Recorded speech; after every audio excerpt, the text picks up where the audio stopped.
everybody. You know, today is a little bit sweeter than yesterday. There's a song that says that every day with Jesus is a little bit sweeter than the day before. Now look at your neighbor and say, you're sweet.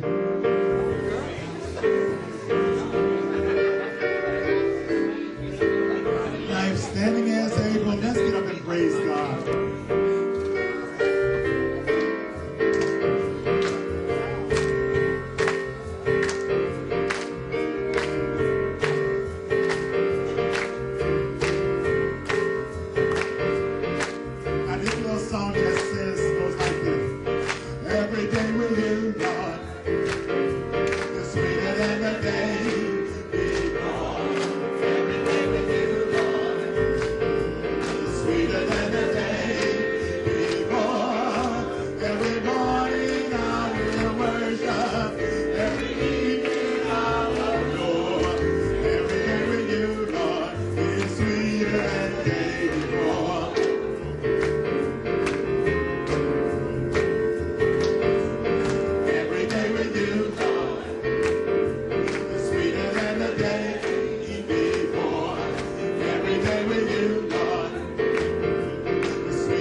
18, verse 21. Many plans are in a person's mind, but it is the Lord's purpose for him or her that will stand. Hear what the Spirit says today. Thanks be to God. Do all things through Christ who strengthens me. Amen. That's right. You don't know where your strength comes from today. You don't have any of your own. That's okay. God's got something. And you can have it. God gives it freely. Amen. Thank you. Praise Him. Well, I'm going to tell you, growing up, now some of you will identify with Dr. Linda. You're going to back me up all the way from the back. You've been there. Mo, you've been there. Bonnie, you've been there.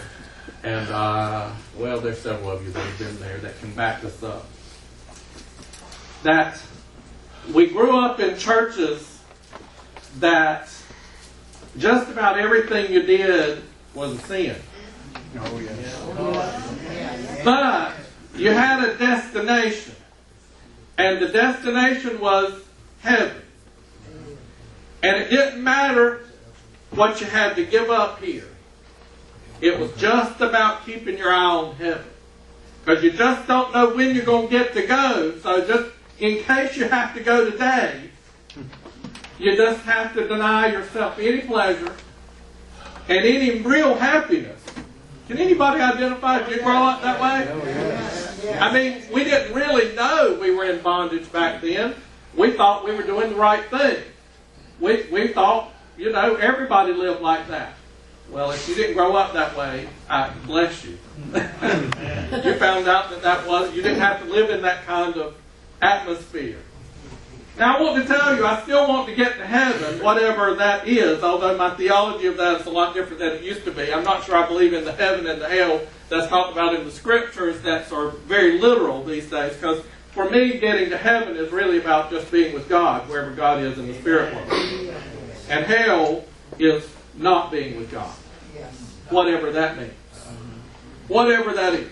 So that's just my personal thing. You can believe it for whatever you want. It can be very literal or not.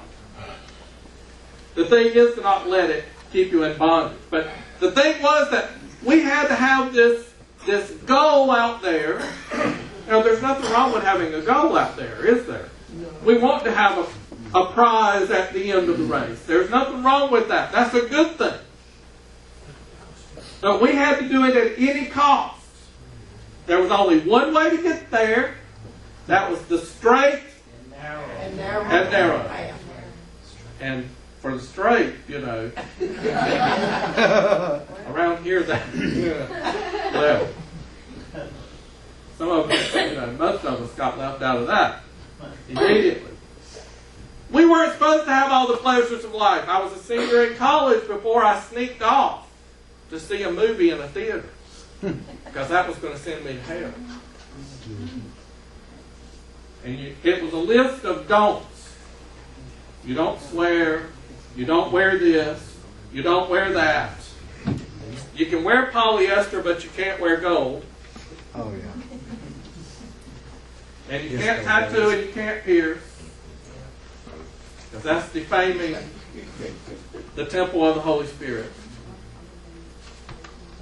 You know, it was all about don'ts, and you fill in the blank.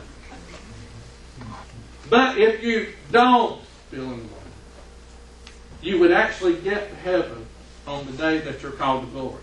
And a lot of us lived like God was the highway patrolman that's sitting behind some brush waiting for us to catch us to do something wrong. Just catch me doing something wrong. That wasn't really any way for us to grow up, was it? Maybe. There's nothing wrong with having the destination. But as my GPS tells me sometimes, there's an alternate way to get there. There's an alternate way to get there.